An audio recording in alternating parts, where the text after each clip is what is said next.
Oke, terima kasih untuk rekan Sianti yang udah semangat banget untuk mendengarkan topik kali ini juga. Jangan-jangan juga pengen punya anak kembar ya, barengan sama Tami di sini. Tenang, Tami akan mewakilkan perasaan kamu ya. Jadi kita bakal ngobrol kembali tentang anak kembar, Sobat Guntur FM. Tapi buat kamu yang pengen banget untuk punya anak kembar juga, atau misalnya punya masalah tentang anak kembar, ya udah Sobat Guntur, langsung aja ke 23455. Kita bakal terima session pertama ya kan. Jadi kalau misalnya kamu pengen tanya-tanya boleh ya. Langsung ke 23455. Jangan lupa passwordnya pasti Guntur, pasti beda. Tapi sebelumnya Sobat Guntur, sambil menunggu penelpon yang akan masuk ya, jadi kami kembali lagi barengan sama Dokter Putra Sedana alias Dokter Caput. Kita bakal kembali berbicara mengenai anak kembar. Nah dok, kalau misalnya ngomongin tentang anak kembar dok ya, sempat kami baca beberapa artikel yang bilang bahwa ketika seorang ibu itu mengandung bayi kembar, ada nih dia udah tahu dia tuh hamil gitu, tapi kenapa masih menstruasi ya dok? Itu memungkinkan gak sih? Katanya gimana ya, kemarin kami baca itu satunya itu sudah jadi, satunya itu masih dibentuk gitu. Itu benar gak sih dok? Atau salah? Fakta apa? Mitos. Kita udah masuk ke fakta atau mitosnya. Oke dok nih ya. Begini, kehamilan kembar bisa jadi itu kehamilan disigot ini ya, disigot di mana terjadi dua kantong ya, dengan dua amnion, dua korion dan dua plasenta. Ini memang terpisah ya. Tentunya yang satu terjadi keguguran, dianggap sebagai keluar darah dia. Yang satu terus berkembang. Okay. Memang ada kejadian seperti itu, dan saya pun juga pernah ada pasien yang sebelumnya dikatakan hamil, tetapi dia sudah dikatakan keguguran, pendarahan memang. Tapi setelah saya periksa masih ada satu janin dan kita jaga, kita pelihara, kita terus pertahankan. Ternyata hasilnya bagus. Artinya satu dia satu masih jaga. Gitu. Iya, karena adanya kesadaran ya dok ya. Adanya kesadaran antara si ibu mungkin si suami juga gitu kan dok ya. Nah berarti ini kesadaran kalau kita tuh benar-benar hamil nggak sih gitu kan. Itu benar-benar penting ya dok ya. Betul. Nah cuma masalahnya hamil itu kan juga kita lihat, kita tahu kenyataannya ada dua, ada kehamilan yang diinginkan. Betul. Dan kehamilan yang tidak diinginkan. Ketika kehamilan itu tidak diinginkan, pasti berusaha menutupi, tidak melakukan pemeriksaan, tidak berusaha untuk memberikan vitamin atau nutrisi, bahkan cenderung berharap supaya kehamilannya itu tidak jadi atau gugur. Iya, betul. Nah ini, khusus pada kehamilan yang tentunya yang diinginkan, pasti mereka belum hamil aja sudah telat aja sudah, woi saya hamil, pasti melakukan jaga sepenuh hati pokoknya dok ya. Nah tapi yang jelas secara umum kita harus memang tahu apa sih tanda dan gejala daripada kehamilan kembar ini, sehingga kita baik itu ibunya maupun suaminya ngeh jadinya.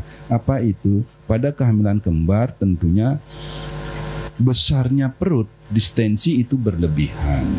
Kalau kita lihat sebenarnya umur kehamilannya ini baru 3 bulan kok sudah seperti 5 bulan. Kan pasti tahu, apalagi orang tua yang sudah berpengalaman. Ini hamilnya 3 bulan kok sudah seperti 5 bulan besar. Nggak, ini kehamilan kembar itu. Kemudian ada keluhan juga pada kehamilan kembar karena memang pengaruh hormon. Hormon ini mual muntahnya berlebihan, beda dengan kehamilan tunggal itu. Dan juga pada pemeriksaan tentunya di pihak para medis, bidan dan juga dokter di sini jelas pasti tahu apa. Jadi tentunya pada pemeriksaan palpasi, perabaan didapatkan 3 atau lebih bagian tubuh daripada janin. Kemudian denyut jantung janin yang juga lebih daripada 1 tentunya di tempat yang beda, dengan beda denyutan 10 kali bedanya. Oke dok, kita jeda sebentar ya dok ya. Kita angkat dulu telepon yang sudah masuk di 23455. Ada siapa di mana? Selamat pagi. Iya. Terima kasih. Mas Tigara Mas Tigara, selamat pagi dengan siapa di mana? Lumbing Ngurah Rai. Selamat pagi. Dokter. Dia nanya ya. Kalau bayi kembar itu memang terstruktur atau memang kalau kita tidak inginkan apa ada satu cara untuk menghindari terjadi pengambilan kembar itu anak kembar. Dan yang kedua, pemeriksaan WSG itu yang paling itu yang bagus dari kehamilan berapa atau memang kita sering memeriksakan itu lebih bagus atau tidak. Itu saja Pak Dokter, terima kasih. Santai-santai kok. Baik, terima kasih untuk Gongde yang ada di Ngurah Rai sana. Tadi kayaknya pertanyaannya kalau orang-orang lain gimana caranya biar bisa dapat anak kembar. Kalau Gongde mungkin karena sudah mendengar resiko-resiko yang tadi ya Dok ya. Gimana supaya tidak kembar gitu. Gimana supaya tidak kembar gitu pertanyaannya ya. Karena tadi Sobat Guntur FM untuk yang baru saja joinan, kita sudah membahas tuntas ya di session pertama mengenai resiko-resiko yang menyertai kehamilan anak kembar. Jadi untuk yang awalnya semangat banget mungkin bisa mundur teratur karena mendengar resikonya. Tapi tadi dokter juga sudah menjelaskan gimana cara menghindari resiko-resiko yang mungkin saja terjadi. Seperti pertanyaan dari Gongde, gimana nih Dok biar nggak bisa kembar Dok? Ya, sebelumnya saya pun juga harus kasih tahu, meskipun saya sampaikan tadi resiko-resikonya untuk mereka yang sedang hamil, apalagi dikatakan kembar, nggak usah khawatir. Betul. Pertama harus bersyukur. Kenapa? Kalau orang lain diberikan kepercayaan satu anak, ini diberikan dua dalam kondisi yang sama.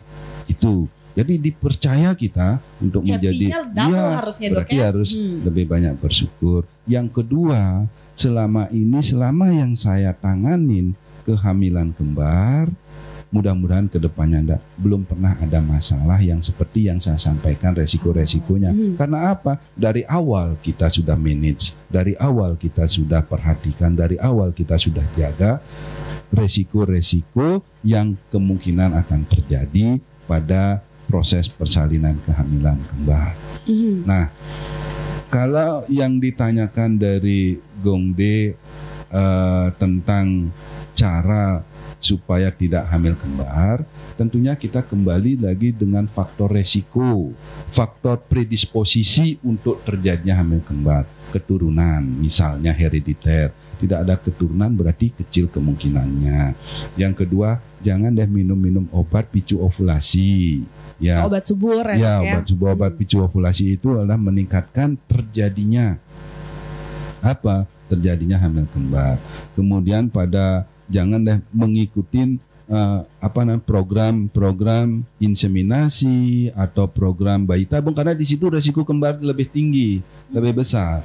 Ya, saya 2 kemarin tapi sudah lahir itu dapat pasien hasil dari inseminasi dengan hamil triplet, hamil 3. Wow, itu 3 ya. 2 aja udah happy banget Dok, apalagi itu 3. Karena memang memakai obat picu ovulasi di dalam proses inseminasi atau bayi tabung itu. Betul. Nah, ini jelas resiko untuk terjadinya kehamilan gemeli kembar lebih besar. Ya, jadi apa yang menjadi faktor predisposisi?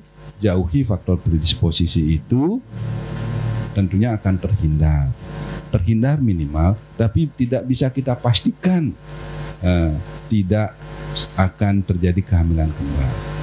Karena banyak juga saya lihat dari keturunan memang tidak ada garis keturunan hamil kembar, tapi dia hamil kembar. Itu dilihat dari proses, dia tidak mengalami proses picu ovulasi atau yang tadi saya sampaikan obat penyubur dan lain sebagainya, itu proses inseminasi ini enggak juga dia. Jadi tidak melalui hal itu, kembar juga dia. Nah ini tetap tanda petik bisa kita upayakan memperkecil resiko terjadinya kehamilan kembar itu, tetapi untuk supaya tidak hamil kembar memang susah. Itu memang proses alami yang terjadi di dalam tubuh kita. Ya, kalau dari awal kita sudah pastikan yang kita tanam itu satu dan satu jadinya, ya jelas. Tapi ini proses alam yang terjadi di dalam. Kita nembaknya cuma satu sebenarnya, tapi dua kena, ya dua jadi. Oke, itu pertanyaan pertama tadi dari Terus Gungde. kemudian dari USG. Betul. USG adalah dilakukan dengan tujuan mengetahui secara jelas kondisi yang ada di dalam, khususnya kalau di kandungan, di obstetrik, yang terjadi apa yang ada di dalam organ reproduksi wanita tersebut, internal, di rahim, di uterus, di indung telur, di adneksanya, dan di fisika urinarianya. Itu di kalau di di lingkungan di objinnya. Khusus pada kehamilan, USG penting yang tadi saya sampaikan dilakukan sebelum umur 3 bulan trimester pertama. Itu penting untuk apa? Kembali lagi saya tekankan, pertama untuk memastikan hamilnya benar-benar hamil apa enggak. Karena banyak orang yang telat atau tidak datang bulan tetapi ternyata kosong tidak hamil. Tuh. Jadi yang telat belum tentu hamil, tapi yang hamil pasti telat. Betul dok. Terus kemudian sudah kita pastikan hamil apa enggak, kemudian kehamilannya ini kalau sudah hamil di dalam kandungan apa hamil di luar kandungan. Itu lagi. Kalau sudah pasti hamil di dalam kandungan, hamilnya normal apa tidak? Karena ada lagi yang namanya kehamilan yang tidak berkembang. Kalau di awam misalnya sembuh, kalau di dalam dunia medis namanya black death ovum. Itu.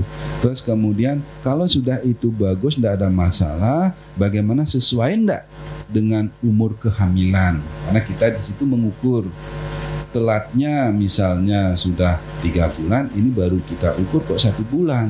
Berarti ada perbedaan yang semestinya dia besarnya misalnya ukurannya 3 cm, ini kok 1 cm. Berarti ada faktor yang kurang yang perlu memang harus kita tekankan. Apa? Faktor nutrisi. Sering terjadi pada trimester pertama ini ibu-ibu dengan muntah yang berlebihan. Akhirnya makanan tidak masuk, vitamin tidak masuk, nutrisi yang tidak masuk jelas berkurang ke bayinya. Ini yang menyebabkan perkembangannya tidak sesuai dengan umur kehamilan. Oke. Dan kita bakal kembali ya. Jadi kita bakal bahas lagi tentang kehamilan anak kembar karena ada lagi yang udah joinan di 23455. Kita sapa dulu deh. Selamat pagi. Kami nanya lagi sedikit ya penjelasannya. Tetapi kami berharap kalau sudah hamil itu berapa kali yang sangat bagus untuk memeriksakan sampai lahir, berapa kali di USG, Pak? Itu aja dok, agar jelas gitu ya. Dan jangka waktunya berapa? Itu aja dok. Terima kasih untuk waktunya. Om santai. Oke, terima kasih untuk Gongde. Jadi berapa kali ya dok ya, dan bagaimana masalah rentang waktunya gitu? Terima kasih Pak Gongde. Prinsipnya yang pertama ini memang sering ditanyakan sama pasien-pasien, keluarganya, USG itu apa enggak berbahaya? Kan sering begitu. Saya kasih tahu USG itu tidak ada resiko atau bahaya sama sekali, baik untuk ibu dan atau untuk bayinya. Karena USG ini merupakan ultrasound, memakai gelombang suara, bukan gelombang radiasi seperti ronsen. Nah, artinya resikonya tidak ada. Tetapi yang namanya baik idealnya, yang pertama trimester pertama harus. Yang kedua, trimester kedua itu minimal 2 kali. Trimester ketiga mau lahir minimal 2 kali. Dah. Jadi itu. Dan yang sering kita juga lakukan juga untuk lebih detail kita melihat perkembangannya pada saat sebelum masuk 7 bulan dilakukan pemeriksaan setiap bulan. Begitu masuk umur kehamilan 8 bulan sampai 9 bulan 2 minggu sekali, dan 9 bulan sampai menjelang lahir seminggu sekali. Ada juga seperti itu. Oke, jadi udah ada bagian-bagian tersendiri ya Dok ya. Dan pastinya kalau misalnya Sobat Guntur datang ke dokter kandungan sudah pasti akan dijelaskan lebih detail lagi ya Dok ya. Oke deh Sobat Guntur, kita akan membahas mengenai fakta dan juga mitos nih. Kita udah hampir di penghujung. Oke Dok, nggak kerasa banget ya, masih banyak banget yang pengen Tami tanyain, tapi waktu menghalangi kita. Ya udah, kita ngobrol masalah fakta dan mitos ya Dok ya. Yang pertama adalah fakta dan mitos yang Tami baca, anak kembar itu memiliki sidik jari yang berbeda. Bener atau enggak Dok? Bisa bener, bisa enggak berarti dong? Artinya begini, kalau yang namanya kembar identik, homolog, uniovuler atau kembar monozigot itu bisa sampai sidik jarinya bisa sama. Karena dia satu kantong ya Dok ya? Betul, jadi kan? satu sel telur. Oh, satu sel telur. Sama seperti yang tadi saya sampaikan, seperti bercermin. Jadi benar-benar sama banget ya Dok ya? Nah, yang pasti tidak sama ketika kehamilannya ini kehamilan kembar yang disigot. Disigot ini justru berbeda sekali. Ya, banyak karakter anaknya beda juga, dan jenis kelaminnya bisa beda. Kalau yang monozigot jenis kelamin pasti sama. Oh, pasti sama. Tapi kalau disigot ini kelaminnya bisa sama bisa tidak. Jadi bisa sama bisa tidak. Tapi karakternya beda. Ya, mukanya yang satu lebih bulat, ini lebih lonjong. Jangan salah nanti dikira yang buat itu beda-beda itu kan? Seperti super fecundus, jangan sampai seperti itu punya pemikiran. Dan memang dua zigot memang memiliki hal yang berbeda. Jadi itu jelas jawabannya apa? Bisa fakta, bisa mitos. Tergantung ya Dok ya, tergantung. Yang kedua ya Dok ya, bayi kembar itu biasanya lebih besar kemungkinannya ketika si ibu ini memiliki postur tubuh yang tinggi dan besar. Fakta atau mitos Dok? Bayi kembar. Bayi kembar kalau ini jelas kita bandingkan dengan bayi yang tunggal. Ya, bayi kembar di teori dikatakan satu bayinya yang kembar ini pasti lebih ringan, lebih beratnya lebih rendah 1 kilogram dibandingkan bayi tunggal. Misalnya bayi tunggal ini beratnya 3,5 kilo. Yang bayi gemeli ini atau kembar ini yang anak pertama kalau kurangi 3,5 itu kurangi 1.000 berarti rata-rata sekitar 2.500. Yang satu lagi 2.500 itu secara teoritis. Ya, secara teoritis.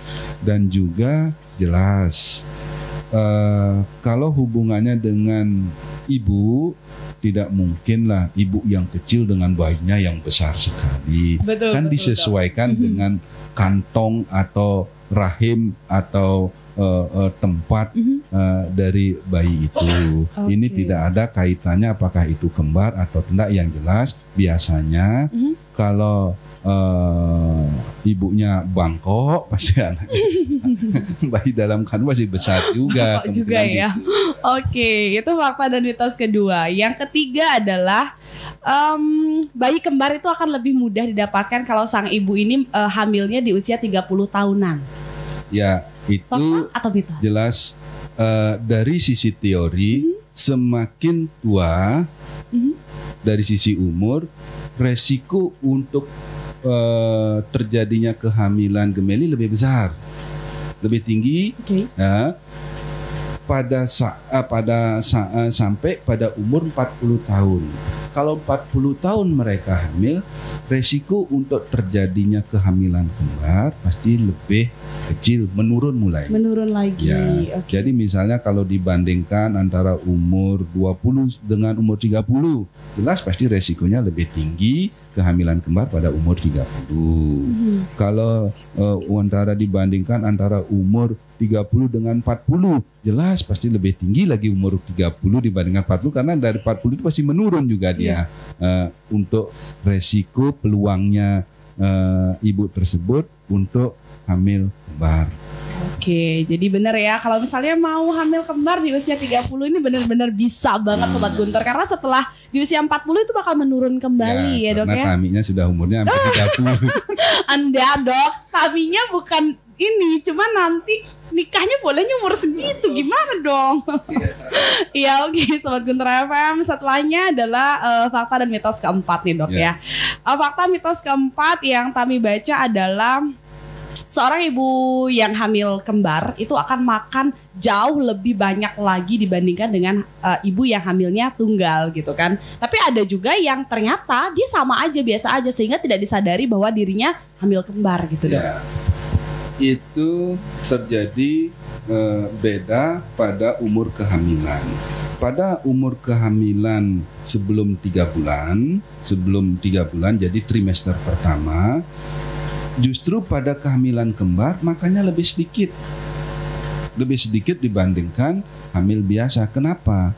Pada kehamilan kembar resiko terjadinya mual muntah, emesis, apalagi sampai hiperemesis, ini lebih tinggi. Jadi mualnya keras sehingga tidak bisa makan ya. Lebih sedikit pasti dia mesti makannya. Tetapi begitu masuk trimester kedua, mualnya sudah hilang, pasti lebih banyak dia.